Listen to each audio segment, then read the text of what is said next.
Welcome, and thank you so much for joining me today. I'm talking with Leigh Miller of the Juice Plus Company, and we are going to have a little bit of a conversation today around career fulfillment and the journey that you've been on. I can't wait to hear your story. Well, thank you, Karen. Yeah, great. Well, Leigh, just you don't have to give a real long thing, but will you give us a little introduction to the work that you do with the Juice Plus Company? Sure. I'm a business owner and I consider myself an educator. I help people connect the dots between lifestyle choices and food choices, that kind of thing, and how they look and feel. So it's very gratifying. Great. And how long have you been doing this work? A little over 16 years, so quite a while. Yeah, cool. And can you tell me just a little bit about what you did before that and for how long? Of course.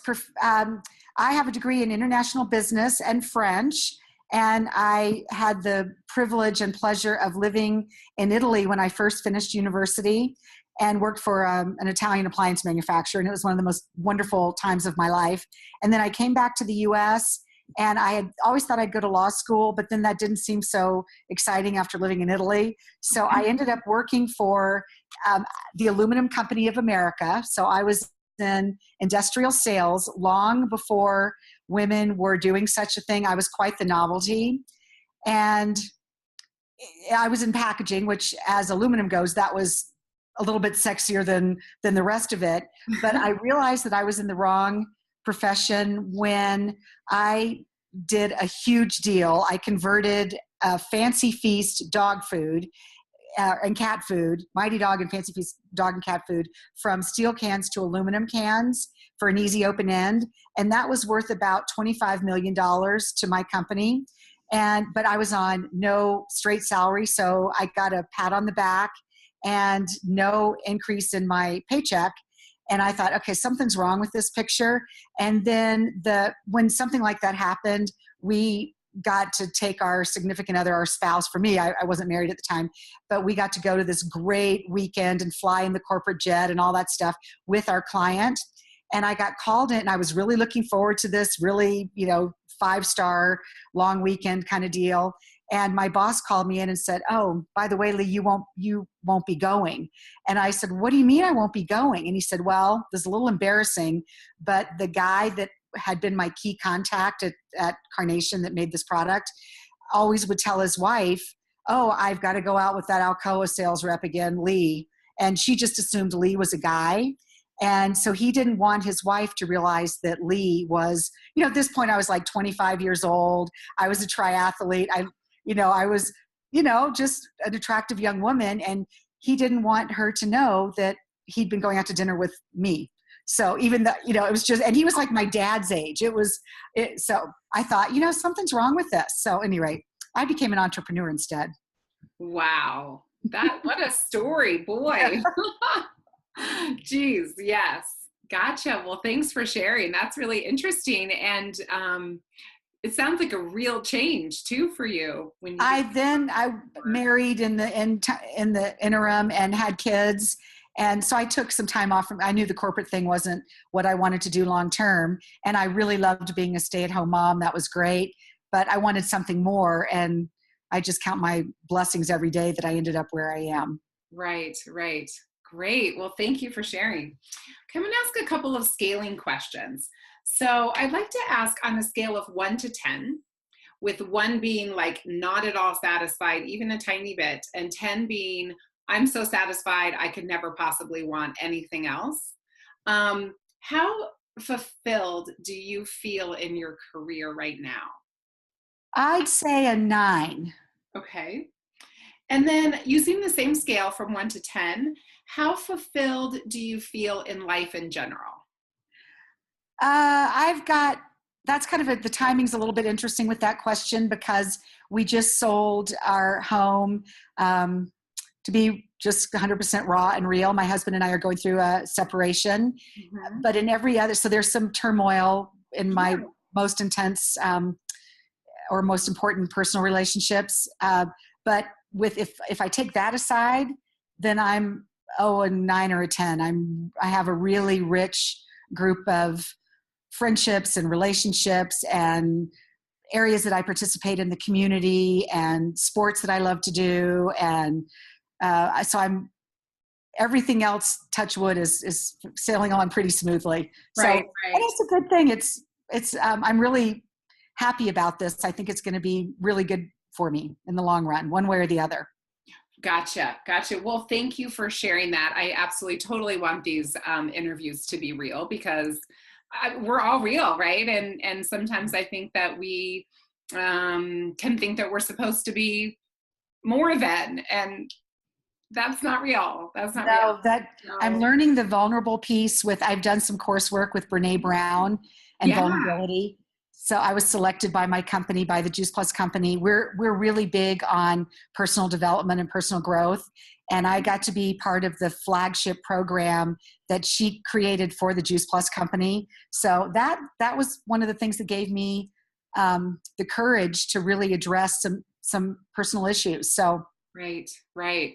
Wow. Well, thank you for sharing that. And what an amazing opportunity. I think Brene Brown's work is amazing. And personally, I've been doing a lot of work around vulnerability myself. And I think that the more vulnerable we can be, the more real our relationships are. And you know, I think that's an important piece for really being who we truly are. So mhm. I appreciate that. And I also think it really illustrates well that, our fulfillment in our work is one big part of our life. We spend a lot of time working, but there's a whole spectrum of things that go into how fulfilled we feel in our whole life. And there's such a close, they're all intertwined. And so I think it's just a good reminder too, to know we can have things going great in our career and maybe not so great at home, or vice versa. But it all still impacts each other as well. So thank you for that. Totally. So you answered this a little bit in that second one, but I'm wondering, what does being fulfilled both at work and at home, what does that mean to you?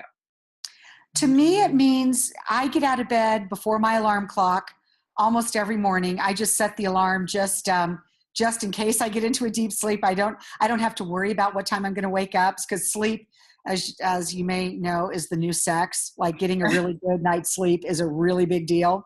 And you can put that on record, because I totally believe it. I love it. Yeah. So, but to me, it's getting out of bed in the morning and having stuff to do that I really want to do. My business model is such that I do my business while I'm doing my life. I'm very intentional about my business, but I'm also very intentional about quality time with my friends. I am a big believer in self-care. So I practice yoga, I walk, I cycle, I play golf, I hike, I travel. I get to do a lot of really fun things while I'm doing my business. So to me, it's just having exciting things to do, both personally and professionally. So it's being engaged with people. It's being in conversation with people. It's using my brain. It's being in book groups to talk about books that I may not have read on my own. I love being with younger people, and I love being with older people. I find that to be very energizing as well. Great. So, does that answer your question? Oh, absolutely. No. Okay, good. That was great. I really love, some important pieces for you, right? Of doing what you love and being with the people you love, and self-care and being engaged. That's great. Like, how, especially I think with technology these days, how engaged, and a lot of people in work, right? How engaged are you really, or are you just going through the motions? So Mm-hmm. yeah, that makes perfect sense. That's great. And one thing I forgot to say up front, just so you know, is that I am taking notes. Sometimes it's to remind me if I want to ask you about something, or it just helps me retain things. So I'm yeah, that's fine. looking down, but No, totally get it. it helps me. So great. So you described a little bit about how you went from working in the corporate world to being an entrepreneur and owning your own business. And you talked about a little bit about sort of the trigger, I guess you could say, for what pushed that change and made it happen. What I'm wondering about is, when you think in terms of fulfillment, how might life have felt differently for you back then, or really at any point when you weren't as feeling as fulfilled? What was life like in those times? Oh, I just lived I was a triathlete at that point, and I lived for my time away from work. Like, how fast can I get home? How can I schedule my appointments so that I'm as close to home as possible so that I can then go? I had a whole bunch of friends that we trained together. And so I could hardly wait to finish with work so that I could get to my friends. And I had a couple of friends at work, but not many. They were mostly, married older guys that would then go home to their families, which, appropriately. But it wasn't my social thing. So it was, I was friendly. I'm very social and friendly. So I liked the secretaries and that sort of thing. But my life was on the weekends and after work. Right. And now my life is all the time. I'm meeting with people that are, well, and that's the other thing that's so neat about this business model is that I kind of choose who I work with. So it's some of my best friends. I've got a couple family members that are part of my team, all different ages again. So it's really fun because I'm with people I like being with. Right. So it's very different. And I look back and I think, oh my gosh, I wish I would have known what I know now back then so that I worked really hard. I was very conscientious. I took my job very seriously. I always was one of the top performers, that kind of thing. But I was making the money for somebody else, not for me. It wasn't I'm sure I got promotions based on my work that came with salary increases, but not the kind of increases like I would have had with the $25 million increase in sales. Yeah. Wow. That had to have really hurt. I got to imagine. It really annoyed me, actually. Wow. Yeah. Wow. Well, that's great. Thank you for sharing. I think that is a really common thing. I see it with my clients. I saw it with myself before I made my change was, I refer to it as living for Saturday, and you're just to get off work at the end of the day, get to Saturday, you wake up on Monday and is it Friday yet? Yeah, exactly. And being depressed on Sunday night. Yes. Sunday night blues, my husband. Exactly. Yeah. And so that makes perfect sense. So thank you for sharing. You talked a little bit about, again, sort of that impetus that caused you to change and what life was like before. I would love to know more about, because I'm going to make a guess and an assumption, I suppose, that it wasn't this level of fulfillment that you have now didn't come right away in your journey with entrepreneurship. No, there's some bumps in the road for sure. Yeah. And, back to the personal growth, it's gotten more and more fulfilling as I've grown more and more as a person and as a leader. And as I've slowed down enough to figure out, back to the self-care piece, my personality has always been really fast paced, and I've stopped to reflect on what's important to me and what do I do well and what am I afraid of. And so I've really slowed down to do some introspection, if you will. And that's been really valuable. And then again, it's kind of designing the life that I want. So what is it that what motivates me, what inspires me, that kind of thing. Mm-hmm. So yeah, and it didn't start that way. It didn't at all. I had no clue what I was doing. It just was a product. I was introduced to the product about 16 years ago. I liked it so well that I was saying, oh, go call my friend. She's got these whole food concentrate in a capsule. And since we've been taking it, we're not getting sick anymore. It's just this great stuff. So I just kept sending clients to my friend. I had no intention of doing this business. This network marketing was not nearly cool enough for me. My husband was a big corporate executive and money was not an issue for us. And he was doing a lot of international travel, which is my favorite thing in the whole world. So I was tagging along quite often. And I just loved, kind of a jet set, country club kind of lifestyle. And then and then I started to build this little business, and I thought, well, this is kind of fun. It's kind of fun to just have my own paycheck. And even if I made, $100, I'd think, okay, I can go to get a manicure and a pedicure and pay a tip, and I don't have to discuss it with anybody. And so just that little bit of money at the beginning, I thought, even though I didn't need the money, it was my own money. And so it felt different, and it was very empowering. And then as I started getting a little more success, then my kids started seeing me have something that was my own, and that I would talk about, I got a new teammate or a new customer or whatever. And my family learned about how important nutrition is alongside me. So when my kids' friends would come home, so my kids were in like middle school when I started this journey, and their friends would come to the house, and my kids would say, "Oh, would you like something to drink?" And they'd say, "Sure, can I have a Coke?" And my kids said, "Oh, we don't have Coke at our house. My mom calls that cancer in a can."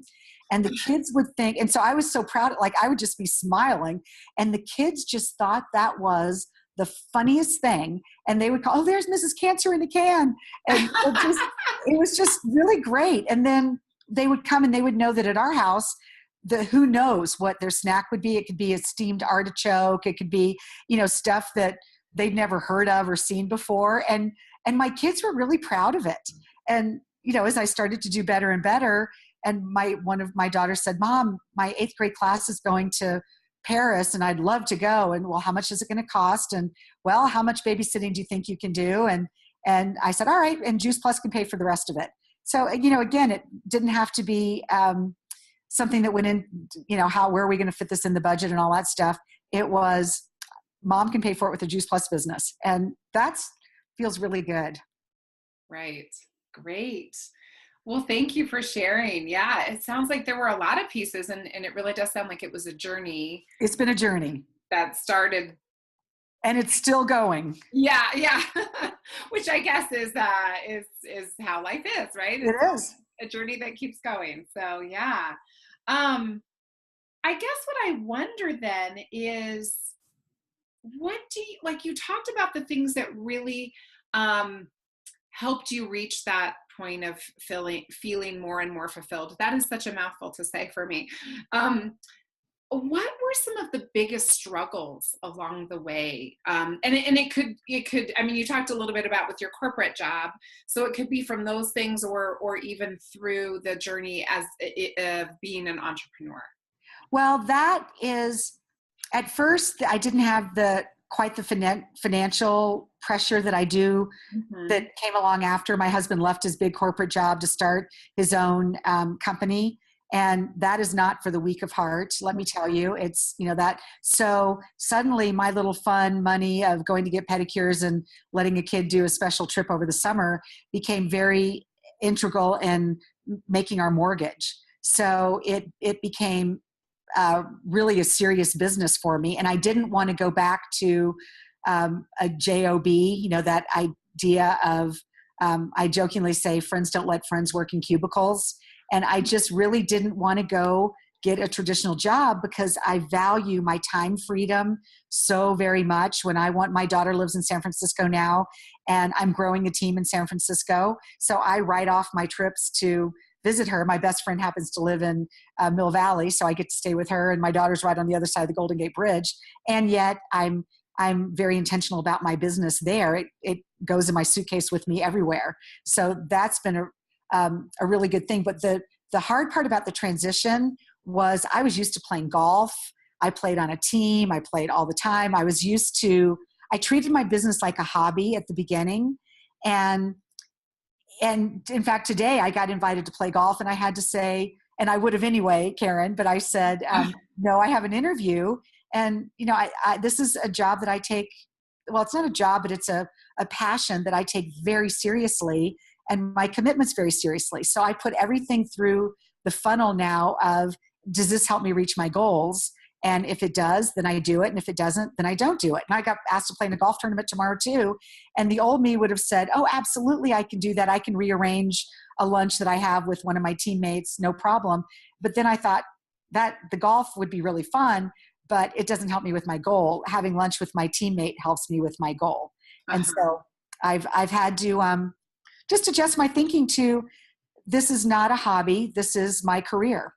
Mm-hmm. So that, I think, and then time management is, I think I mentioned my personality is high pace. And so I've learned about time blocking, because I have a tendency to chase the next shiny penny, if you will, or whatever. Darren Hardy, I don't know if you know who he is, but he calls it something like that, that just, Yeah. oh, my cell phone will ding and I'll want to go see who's, called me. And then I get, going there. So that is still probably my number one thing. And learning how to do all the, social media and all this new stuff that the millennials that are joining my team know how to do. So it's kind of keeping up with them. And I tell you, it's the best anti-Alzheimer's, along with our new Omega blend, that you could possibly have. Nice. Yeah. So, and you kind of also mentioned this, but I'm wondering, when you think about the struggles that you've had, and it sounds like a real shift in mindset around, this isn't a hobby, this is my career. What have been the biggest supports to you in helping you find your way so that you could get to a point where it felt so good?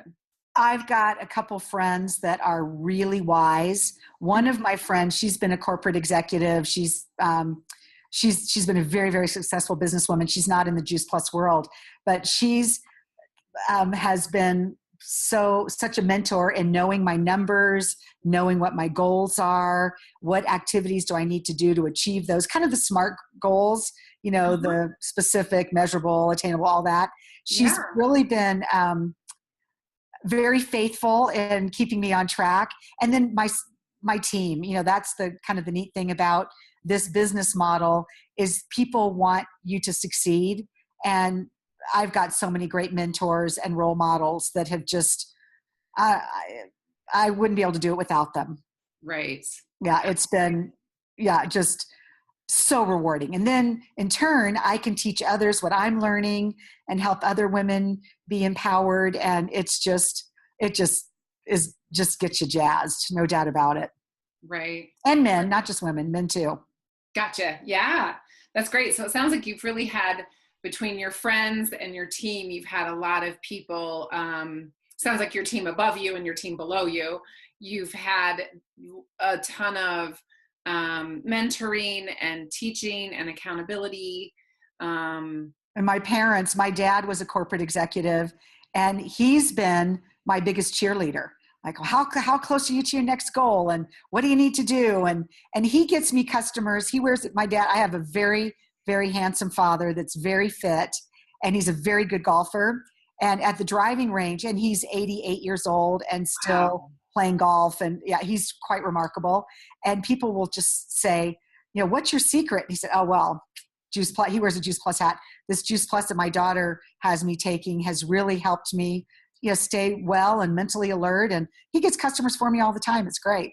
Wow. Nice. I know. Isn't that funny? Commercial. I know. He's great. That's awesome. Very good. And good for him too, because my dad's 87 and he had to put away his golf clubs, and that was a sad day for him. So I can't even imagine what we're going to do with my dad when he can't play golf. Yeah. Maybe I'll bring him on as a teammate then. Yeah. Something to do. Yeah. That's great. So if you were to, I've kind of been thinking about this whole idea of finding this level of fulfillment, sort of a deep fulfillment. And, my biggest question through all of this is I'm looking for the trends and patterns around what are sort of the necessary ingredients, if you will, to like really finding that deep fulfillment. So if you had to choose the most important factors that go into it, what would you say? To me, my business, it's not my product. It's not my business. It's a mission. Like what I do is a mission for me. I feel so passionately about helping people take control of their health and their finances and inspiring them to do this with this business model. So I feel like I've been so blessed that what I'm doing professionally is a mission. I think that's kind of that sums it up for me. Right. And one question, or I don't know if it's a question, but One thing that I talk a lot about with my clients is, um, sometimes people feel like I don't know what I'm passionate about. It's hard for me to say I want to go do this thing because I don't know what I'm really passionate about. What would you say to them about that? I say spend time learning what your why is, quote unquote, your why. And we jokingly say your why's got to make you cry, Mm. because this business, it's not, it's simple, but it's not easy. There's disappointments and all of that. But when you realize, why are you doing this, and have a real vision statement for yourself, or connect your why with, then when the phone gets heavy, when you have a chance to go play golf instead of do the phone calls you're supposed to do, or, whatever, you think about your why. And then it, it makes it makes it all worthwhile, and it makes the time and the angst and the frustration and the joy and all of it worthwhile. So I think to really find out what your why is, like, what is it that you want? What, for me, it's helping people. I love to help people. I love to connect people. I love to inspire people. And I can do all of that with my business, and my paycheck reflects how many people I've helped. And I kind of think about the 5 Ds: death, divorce, debt, disability, and there's depression. There's a whole bunch of Ds, but there's 5 kind of main ones. And you just never know what road. I never would have thought that I was not going to be anything but a corporate wife, doing kind of that whole, the country code life, if you will.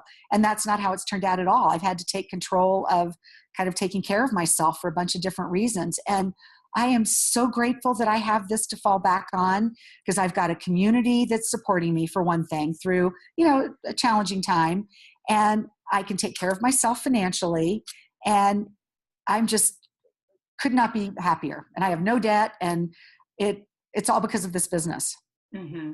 So I think it's taking the time to think about, what do you want your life to look like, and think about, and talking to people to find out what people do, and being really educated. I got really lucky with this product.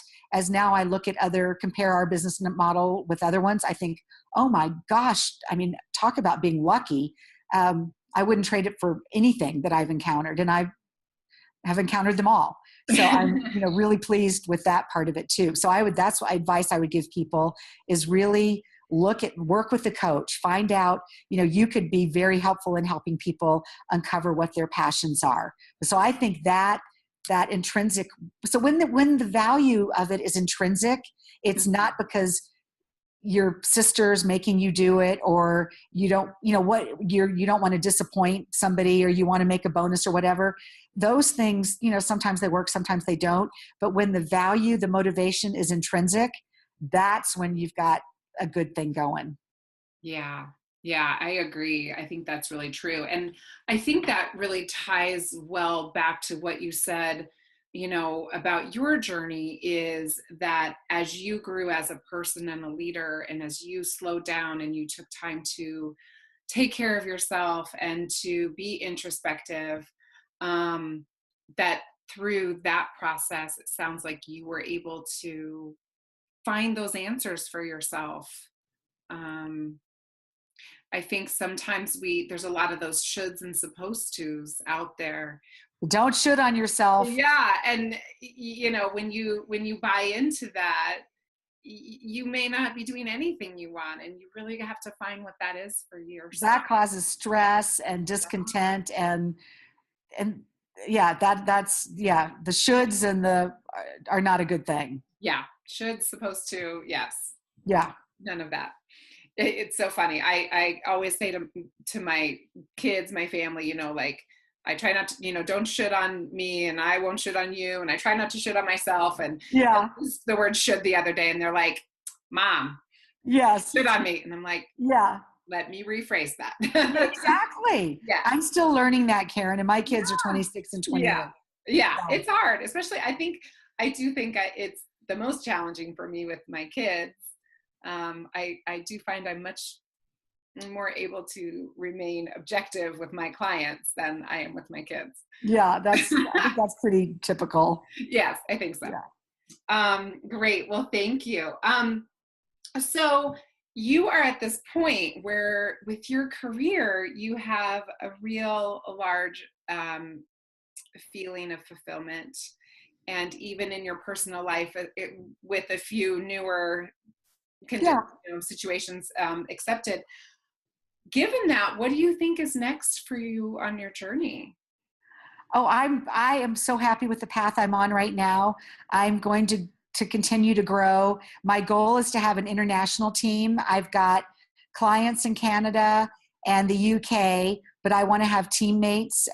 We do business in 24 countries around the world, and international travel really is my very, very, very, other than my, kids, it's my very favorite thing. So to have, just like I write my trips off to San Francisco, to be able to write my trips off to Italy would be really good. Australia, New Zealand, those are the ones that I kind of have my eyes on right now. France, I speak French and Italian. So I'm thinking this fall I'm going to have a little trip and be, back to that word intentional. I'm going to be intentional about going to practice yoga in my favorite little village in Italy and seeing what the gals in there would think about sharing my product with their clients.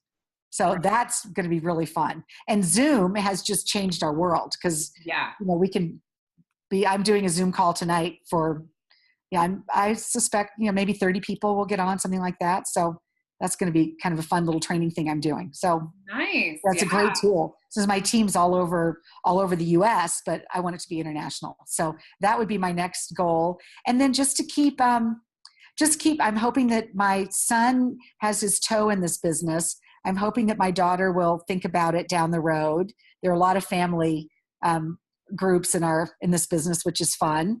So that would be another thing that I would just love. And then otherwise, I'm not at the top of our marketing plan, but I have intentions to be there by next April 2019. So it's a big goal. It's a big step, and it's going to take a lot of focus and determination. And I am focused and determined, so I can do it. Love it. That's great. How exciting. Yeah. Good for you. And it sounds like, using that word intentional, I think is such a great word. I am very much about intentional living. And it really sounds like you are working to continue to grow your career in a way that is 100% in alignment with your values and your why, like you said, those things that are really important to you. And that even though here you are in this great place, there's still a next step and still somewhere new to go. Oh yeah, I'm not stopping now. That's the thing that's so neat about residual income, that I was with a woman this weekend in my business, and she's 80 something and still, just having a ball. It's that community that's another piece I think is really important, is having a community.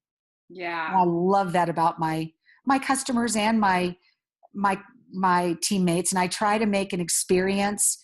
I try to be the Nordstrom of my business. So people have a really good experience, whether they're a teammate with me or a client of mine. I want them to know what their goals are and what their needs are. I have a lot of resources to help in both categories. So it's, being a connector, putting all that stuff together. My friends tease me that I should be the mayor of my little town.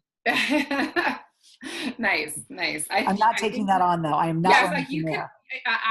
We live close to each other. You've got my vote.